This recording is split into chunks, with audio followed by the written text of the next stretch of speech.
Welcome to Dig Deeper TV and Dig Deeper Network with your host Cody G. Holy smokes, guys, I'm glad to have you. I had a little idea for the channel. I was just looking back at this week and realized, wow, there's too much to review. I have like 7 or 8 video ideas and I'm just not going to be able to get any of it out because so much happened. So, this week in review, digested take on what I noticed happen this week. Maybe this is news to you. Hopefully this is informative. This is just kind of my take on current events. So today, news comes out. Bad news comes out, and it's for Kraft. Both Robert Kraft, the owner of the New England Patriots, another Super Bowl ring added just this month for Robert Kraft, as well as Kraft Heinz Corporation, hey, just down the street. So I thought I'd talk about both of them. This week, basically today on Friday, this is more breaking news. Robert Kraft, the owner of the Patriots, owner of Kraft Group, the guy's supposedly a friend of Donald Trump's, talked about each other a time or two before and had kind words to say as of most recently. Donald Trump says he's surprised about these allegations. Anyhow, Robert Kraft was caught being a John down in Jupiter, Florida, relating to Asian massage parlors. Robert Kraft's spokesperson states today that they deny all allegations. Could be nothing. You know how it is in today's media. Guilty before proven innocent. He's been to this place twice in Jupiter, Florida. As you may know, men have suffered from a lot of accusations that didn't end up being true, or, they were never convicted of it. So don't want to air too much on that. But scandal, if it's right, bad day to be Robert Kraft. Let me tell you why today it's bad to be Kraft Heinz Corporation, that is. Kraft Heinz Corporation, known as KHC, traded on the stock market, had a massive plummet today of 27%. You may not be aware of this, but Warren Buffett was a massive investor in Kraft Heinz Corporation. The stock dove today because, well, the SEC is investigating them for their accounting practices, and so they came out with that today, as well as they're claiming a $15 billion loss on the company. Basically, the dirty laundry was aired out. Yeah, went from like a 50-something to a 30-something stock. Took a look at their balance sheet as a result. As you can see, they're about $30 billion in debt. They don't invest in much of anything. They have just been dwindling down their spending on the company. Well, it's not a sign that they're going after growth. Sort of confused that Warren Buffett got that wrong, but, even the best players make mistakes. As an old school investor, he probably had old school mentality behind it. However, we'll see if he holds true to his advice, which is you never lose money unless you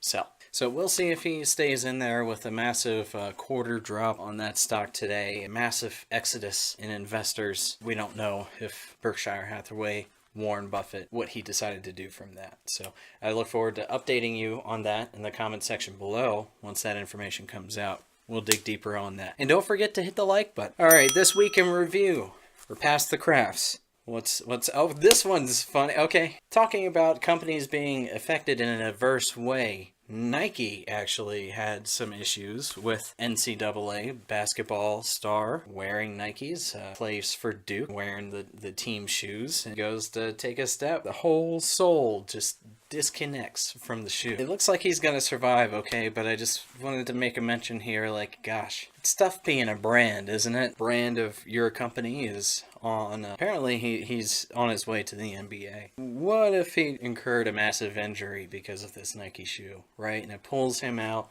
and he loses his chance going into the NBA. Like, I wonder how badly a company can get hit after something like that. My guess, pretty catastrophic. So here, Nike claims that while it was an isolated incident, we are to look into that. So we'll have to see what Nike has to say and what their justification or excuse is for this. All right, this one hardly needs mentioning. It's pretty big, so I gotta share it. Jussie Smollett got caught red-handed, completely lying about this attack that he had by folks wearing Trump propaganda and beat him up and said this is MAGA country down there in Chicago. And well, as it turns out, Chicago didn't like the idea that Jussie was just going to make an already controversial jurisdiction look bad.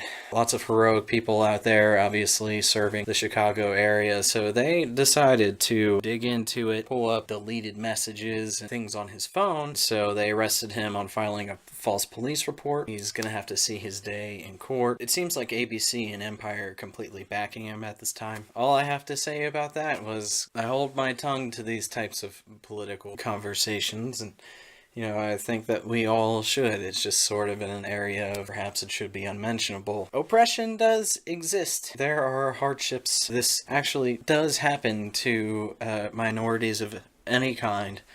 Being persecuted for who they are and for what they stand up and live. Gosh, why did you have to stage it? Maybe you could have just walked down a suburban white Trump nation and perhaps found a way to get into an encounter with them that way. But no, he hired African Americans of Nigerian descent, all dressed up, to enact this, and they flew back to Africa, and he paid them $3,500. And there's this spectrum out there now, right? And thankfully, I think that everybody has dismissed and has said that Jussie Smollett is a liar and this will affect their subscribership to Empire as a show. And I think people have actually looked at the facts of this, addressed it appropriately, and I hope to see, instead of putting complete faith and validation into any red flag or, alarm that somebody decides to pull,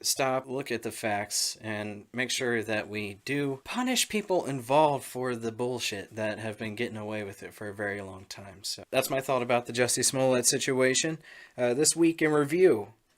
Oh, hey, this is kind of scary, right? So Vladimir Putin, he's kind of threatening another Cold War because internationally we're pulling out of accords and let's not shoot missiles at each other, treaties. And in a speech, Vladimir Putin revealed that they have technology to surpass our anti-air missile defense. I think people are freaking out at the first 5 things that I just talked about way more than that. We have a filter. We try to assess things for fake news nowadays. That's kind of me. But I watched a translated speech of Putin, and it sounded like his defensiveness was pretty scary. Definitely do not want to put them on edge or freak them out in any sort of way. They basically said that they have a supersonic thing that they can shoot at us and it would pass our defenses. I don't know if the North Korea thing freaked you out before or what. Of course, every threat that we hear, we get to listen to, and life goes on. Okay, I guess we're okay with that. Hopefully, diplomatically, we can start being a little more responsible with those that we have to have good diplomatic relations with. But for the record, Putin in that speech also did say Russia does not want to attack anybody. He wants to have a good relationship. Basically, in that speech, he also took a pretty strong sneak peek on things that we should be scared about when it comes to Russia and keeping them happy. Also this week, R. Kelly has been indicted once again.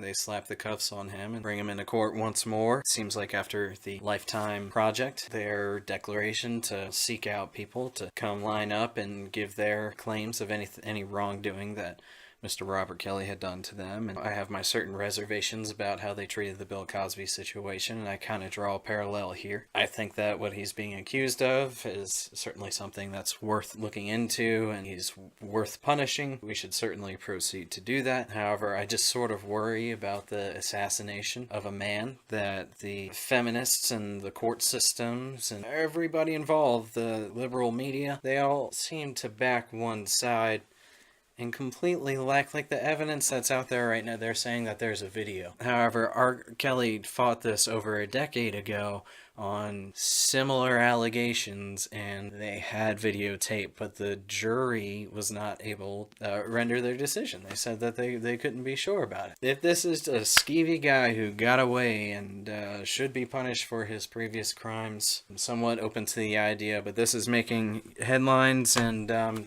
it goes to show you your character is liable to be assassinated, and if somebody hates you or wants to take you down, they certainly can do that by attacking your credibility, your character, and just relentlessly make noise about what you believe is right. Anyhow, I hope that there's no real good evidence for this, that somebody pays R. Kelly back for all this stress and anxiety that he's caused. Because if that were the case and he made it through this, well, he hasn't been convicted of anything, even though we all know, and it's been broadcasted to us, that he's a freaking slime ball. And if this were all, just fluff because he was a target for people, I think that's bullcrap. I don't know. I don't know him personally, but just looking at the facts of the situation, I fear to ever have to defend myself against bullcrap that keeps getting slung at me, and none of it's true. I mean, it just can't. I don't know how it's permitted. It's just wrong. Finally, this week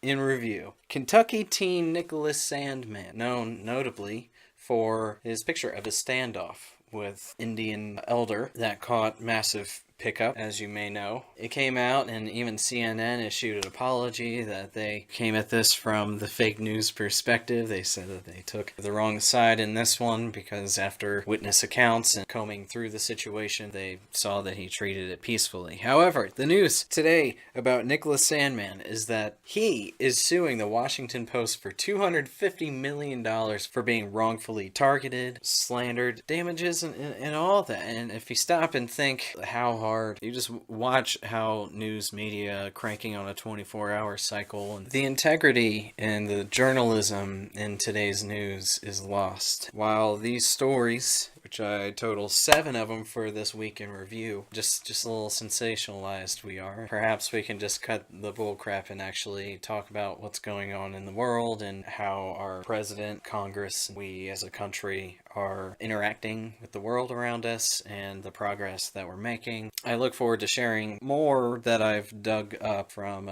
digging deeper on my end over here. Found a lot of compelling political ideas and philosophies that I haven't been exposed to, and I want to share that with you. This is just the week in review. I've got no time for any of that, so you're going to have to look forward to that. Again, if you forgot, hit that like button below. Subscribe to Dig Deeper TV and Dig Deeper Network. Duking it out. Can't figure it out with the AdSense thing, so just working with 2 channels for now and seeing where I'm going. Let me know what you thought about any of these stories down below, and I look forward to chatting with you.